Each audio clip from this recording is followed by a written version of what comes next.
கர்த்தருக்கு ஸ்தோத்திரம். இந்த நாள் தேன்துளி நிகழ்ச்சியிலே உங்களை நான் மீண்டும் சந்திப்பதில் அதிக மகிழ்ச்சி அடைகிறேன். இந்த நாள் கர்த்தர் உண்டு பண்ணின நாள். இந்த நாளிலே நாம் மகிழ்ந்து களிகூறப்படுவோம். இந்த நாள் ஆண்டவராகிய இயேசு உயிர்த்தெழுந்த நாள். இதிலே நாம் மன மகிழ்ச்சியாக இருப்போம். கர்த்தர் உங்களை இந்த உயிர்த்தெழுந்த நாளில் ஆசீர்வதிப்பாராக. இன்றைக்கி நடக்கிற எல்லா ஆராதனைகளையும் கர்த்தர் ஆசீர்வதிக்க நாம் ஜெபிப்போம். இந்த வேளையில் கூட விசேஷமாக நாம் தொடர்ந்து பார்த்து கொண்டு வருகிறதான தலைப்பு பணத்தினாலே ஏற்படக்கூடியதான காரியங்கள், அதோடு கூட செல்வ பெருகினால் என்னென்ன நடக்கும், என்னென்ன பிரச்சனைகள் வரும் என்பதெல்லாம் குறித்து வேதத்தில் மிக அழகாக அநேகர் எழுதியிருக்காங்க. அதில் சாலமன் ராஜா நீதிமொழிகள் புத்தகம் 13வது அதிகாரத்தில் 11வது வசனத்தில் இப்படியாக சொல்கிறார். நல்ல அருமையான ஒரு வார்த்தை. இதை நாம் இந்த நாளிலே கொஞ்சம் சற்று படித்து தியானிப்போம். என்னவென்று சொன்னால் 13:11 வஞ்சனையால் தேடின பொருள் குறைந்து போகும், அதோடு கூட கைப்பாடாய் சேர்க்கிறவனோ விருத்தி அடைவான். இதை பாருங்கள், 2 காரியத்தை குறித்து சொல்லியிருக்கிறது. இன்னைக்கு நேர்மையாய் சம்பாதிக்கிறது, இல்லாவிட்டால் வஞ்சனையாய் சம்பாதிக்கிறது. வஞ்சனையாய் சம்பாதிக்கிறது என்று சொன்னால் ஒருவரை ஏமாற்றி சம்பாதிக்கிற காரியங்கள் தான் வஞ்சனையாய் சம்பாதிக்கிறது.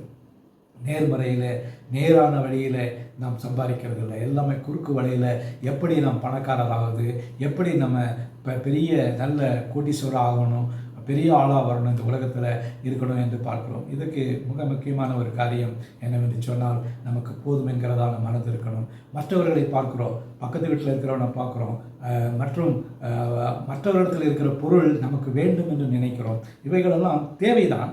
ஆனால் நமக்கு என்ன தேவை என்பதை தேவன் அறிந்திருக்கிறார். இதில் 2 காரியம் இருக்கிறது. ஒன்று தேவை, இல்லாவிட்டால் தேவையற்ற காரியம். தேவையற்ற காரியம் நமக்கு அநேக பிரச்சனைகளை கொண்டு வரும். அதோடு கூட நாம் ஈட்டுகிறதான பொருள், இல்லாவிட்டால் பணம், சம்பாத்தியம் எல்லாமே ஒரு நேர்மையான வழியில் வரணும். வஞ்சனையால் வருகிற ஒருவரை ஏமாற்றி நாம் சம்பாதிக்கின்ற வழியில் அவைகள் ஒரு காலத்திலும் நமக்கு நீடித்து இருக்காது.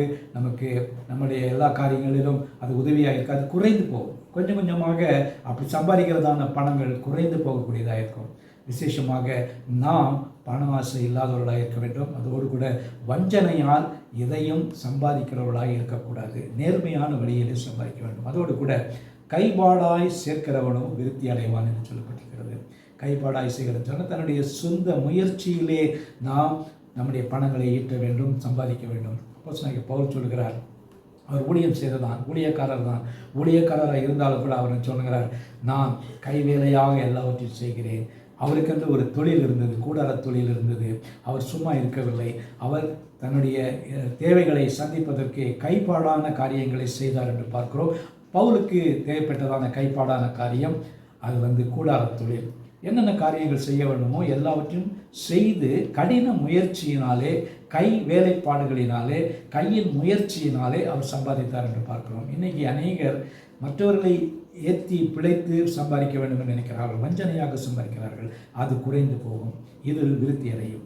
ஆகவே இந்த நாளில் இந்த கருத்தை நாம் சிந்தனை கொண்டவர்களாக, கடினத்தோடு உழைத்து சம்பாதிக்கிற மக்களாக நாம் இருப்போம். அப்பொழுது தேவன் நம் மீது பிரியமாக இருப்பார். நல்ல ஆண்டவரே, நன்றியோடு துதிக்கிறோம், ஸ்தோத்திரிக்கிறோம். இந்த நல்ல வேத வசனத்துக்காக ஸ்தோத்திரம். நீ ஆண்டவரே சாலமன் ராஜா கொடுத்த அந்த வசனத்தை ஆண்டவரே நாங்கள் சரியாக புரிந்து கொள்ள கிருபை செய்ய வேண்டும் ஜெபிக்கிறோம்.